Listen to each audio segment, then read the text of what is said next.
Salut à toutes et à tous, bonjour et bienvenue à vous qui me rejoignez sur ma petite chaîne YouTube YouStupid. Donc aujourd'hui nous allons voir comment prendre possession de notre Raspberry et surtout comment prendre possession de notre Raspberry à distance. Que peut-on faire avec la Raspberry? La petite question. Moi je m'en sers principalement pour mettre des petites vidéos de ma Raspberry sur YouTube. C'est mieux d'une Raspberry allumée 10 heures, connectée 10 heures, qu'un PC allumé 10 heures.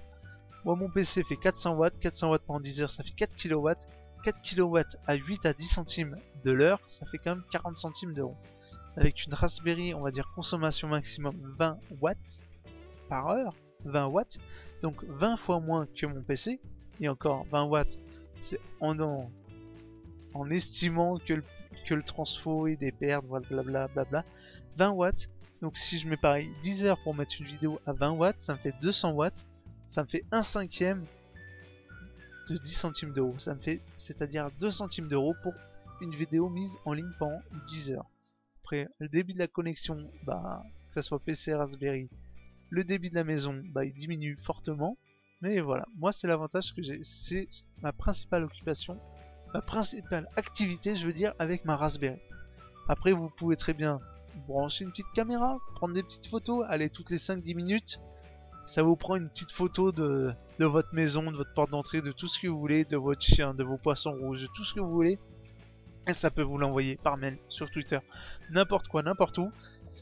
On verra peut-être plus tard si jamais vous la demandez. Mais en attendant, parlons de prendre possession de votre Raspberry à distance.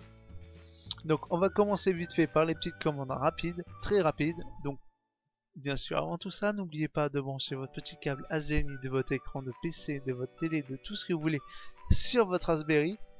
Votre petit clavier obligatoirement en USB sur votre Raspberry. Votre petite souris également sur votre Raspberry. Si vous avez ouvert votre petit pack que je vous propose sur Amazon, enfin que je vous propose, j'ai acheté aussi, je ne le vends pas. Donc sur le lien que je vous propose, donc vous avez normalement une carte mémoire, donc 8 ou 16 gigaoctets, c'est vous qui voyez. Moi je ne force personne à acheter la 16, moi j'ai préféré prendre la 16. Donc vous mettez votre petite carte mémoire dedans aussi, et pour finir, la dernière chose, même la chose la plus importante, vous n'oubliez pas d'alimenter votre Raspberry. Donc avec le petit transfo qui était fourni de 5 volts, vous branchez tout ça dessus. Et ensuite vous regardez ce qui se passe à votre écran. Donc, télé, PC, comme vous voulez. Donc quand vous démarrez, vous allez arriver sur un menu à peu près comme celui-là. Donc là j'ai rajouté 2-3 trucs. Donc première chose à faire, vraiment la toute première, c'est faire les mises à jour. Donc entrez cette première ligne de commande sudo apt 6, donc tiré du milieu, get comme extension update. Donc vous entrez, donc là pendant que le temps va, pendant que en fait notre Raspberry va se mettre à jour, on va vous parler de, je vais vous dire tout ce qu'il faut faire. Donc je vous conseille en tout premier de télécharger PuTTY. Vous avez besoin d'un SSH pour pouvoir parler de votre PC à votre Raspberry. Très important. Première chose qu'il faut. Donc là on peut voir que c'est toujours en train de se mettre à jour. Donc je vais enchaîner tout de suite par vous parler de quelques petits raccourcis qui vont vous être très utiles. Donc vous aurez la petite CTRL L qui efface le contenu entier de la console. Des fois que vous ne retrouvez pas, CTRL L vous permet de tout virer. Vous avez aussi CTRL A qui ramène le curseur au début. Donc là on peut voir qu'il a fini. Moi il était rapide parce que je viens juste de faire une mise à jour. Donc CTRL A qui ramène le curseur au début. Donc le curseur qui est ici. Donc là vous le voyez encerclé là. Ici vous voyez bien. CTRL A il ramène le curseur automatiquement au début. Ça vous évite avec les touches clavier, si vous avez entré 50 000 lignes de code, ça vous évite d'attendre 3 heures que tout se fasse, que le curseur revienne au début. Vous avez le CTRL plus E qui ramène le curseur en fin de ligne. Exactement la même chose, hop, hop, hop, hop, aussi simple que ça. Ensuite, on va dire, voilà. Nous, on a juste besoin du R qui est là et de tout ce qui est à droite. On veut pas ce qui est à gauche. Donc, on va faire quoi? On va faire CTRL plus U. Voilà, pour supprimer tout ce qui se trouve à gauche. Et là on va faire la même chose mais supprimer tout ce qui se trouve à droite du curseur. Donc CTRL plus K. Notez bien ce raccourci, je vais vous les noter en description dans la vidéo. Mais ça peut vous être pratique, à moins que vous souhaitez voir en fait tout ce que j'ai ma vidéo à chaque fois, oui, ce qui me ferait pas plus de mal. Et ensuite on veut supprimer le premier mot à gauche, donc on va faire CTRL plus W. Donc là on va supprimer le TRFFF, voilà. Et voilà, et là on a tout supprimé. Qu'est-ce qu'on est méchant. Donc là maintenant que on a fini, que je vous ai expliqué vite fait les petits raccourcis, donc CTRL A, CTRL C, CTRL V, vous oubliez totalement. Les raccourcis Windows, vous oubliez totalement, ils n'existent plus, ils ne sont plus là. Donc après avoir fait le petit update, nous allons retaper la commande sudo apt sysgate upgrade. Oui, donc là après avoir fait les mises à jour, on les installe tout simplement. Donc là en fait ils vont me dire qu'après cette opération 92,2 kilooctets d'espace disponible supplémentaires seront utilisés. Voulez-vous continuer? Oui ou non? Bah moi je vais faire non pour une fois. Donc voilà, annulation. Donc bien sûr là on est toujours sur la Raspberry, on est directement avec notre câble HDMI sur la Raspberry. Pour pouvoir commencer à prendre un petit peu de distance, et ben on va télécharger quoi? Petit que je viens tout juste de vous dire juste avant. Donc vous téléchargez celui que vous voulez, moi j'ai téléchargé celui-là. Et voilà. Télécharger.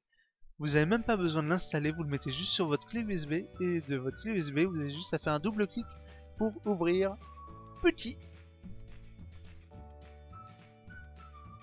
Donc là, je viens d'ouvrir petit. Donc, bien sûr, n'oubliez pas d'aller sur le petit interface 192.168.1. Tout ce que vous voulez pour aller sur votre box pour connaître l'adresse IP exacte de votre Raspberry. Car vous allez voir, ça va vous être très utile dans à peu près tout ce qu'on va faire. L'étape de base. Donc là, on va se connecter sur Raspberry à partir de petit. Donc on va taper 192.168.1.13 parce que moi, c'est en 1.13. Et on fait entrer. Et voilà. Donc il nous demande le petit login. PI pour ma part. Et le mot de passe, c'est celui que vous avez choisi au début lorsque vous avez démarré le système. L'avantage là, c'est que l'on peut taper le mot de passe, mettre autant de caractères qu'on veut, bah, la personne derrière ne voit pas le nombre de caractères que vous tapez sur l'écran. Donc moi je viens d'entrer, et oh, magnifique. Donc only one, oui c'est bien moi, ou UseThePit, comme vous voulez. Donc là je suis en train de parler à ma Raspberry. Donc là toutes les commandes qu'on a fait avant pour faire les mises à jour, on pourrait très bien les faire ici. Donc là on va essayer d'en faire une. Sudo apt get update. Oh, il se passe exactement la même chose qu'ici. Ce sont deux fenêtres différentes. Bah oui, parce que nous avons plusieurs choix que nous voulons, enfin que nous pouvons utiliser pour tout simplement contrôler votre Raspberry à distance. Donc là vous avez petit, que moi je vous conseille, mais vous avez surtout un autre vachement important qui pendant le petit temps de chargement on va le télécharger, c'est Tight VNC Viewer. Donc vous allez tout simplement sur le premier lien, vous l'installez ici suivant la configuration de votre PC, donc 64 bits ou 32 bits. Moi c'est du 64 bits. Vous avez juste, toi tais-toi, voilà, vous faites next et après vous choisissez tout ce que vous voulez. Donc moi il est déjà installé, donc je ne vais pas remove, repère ou change. Voilà, donc vous après vous choisissez tout ce que vous voulez. Et une fois que votre petit Tight VNC est téléchargé, on va pouvoir le télécharger sur notre Raspberry. Donc toujours pareil, de ceux d'ici ou de là, surtout de là parce que vous n'avez accès qu'à là. Donc vous tapez sur la petite, ah oui j'ai oublié de vous dire dès le début, il faut taper sur LX Terminal pour entrer, pour avoir la petite console qui se trouve là. Oui, que suis-je bête. Donc on va télécharger Tight VNC serveur pour la Raspberry, Viewer pour le PC. Donc si vous avez bien suivi, si vous suivez bien tout ce que j'ai dit depuis le début, donc on va taper la première commande sudo apt get install Tight VNC serveur, pas serveur EUR, serveur ER. Mais c'est trop marrant si ça marche du premier coup. Donc je supprime le space. Et si vous vous trompez dans un espace ou dans une majuscule comme ici, ben rien ne fonctionne. On rétablit tout, on écrit tout comme il faut. Donc là pas de majuscule, entrée. Et là on peut voir que c'est en train de se télécharger. Donc là ça va extrêmement rapidement vu que c'est déjà téléchargé. Tout est déjà mis à jour sur la Raspberry. Donc après il va vous demander si oui vous souhaitez encore, ça va vous prendre tel espace supplémentaire, est-ce que vous acceptez l'installation ou est-ce que vous la refusez. C'est vous qui voyez. Donc ensuite ce qu'il faudra toujours faire c'est aller sur Putty, donc l'endroit où nous étions il y a 30 secondes, et entrer la petite commande tight vnc server. Vous entrez pour en fait activer le TNC server, donc la commande à distance à partir de Putty. Et une fois que c'est fait, vous pouvez lancer tout simplement votre tight vnc server, enfin viewer de votre PC pour accéder sur le tight vnc server et avoir la petite image que nous avons maintenant. J'espère que pour vous que c'est clair, que je vous ai pas trop emmêlé les pinceaux, parce que au début vous allez ramer, vous allez voir. Mais une fois que les mécanismes sont pris, tout est bon, tout est parfait. Donc on peut faire quoi d'autre aussi? On peut changer le mot de passe des fois que le mot de passe vous saoule.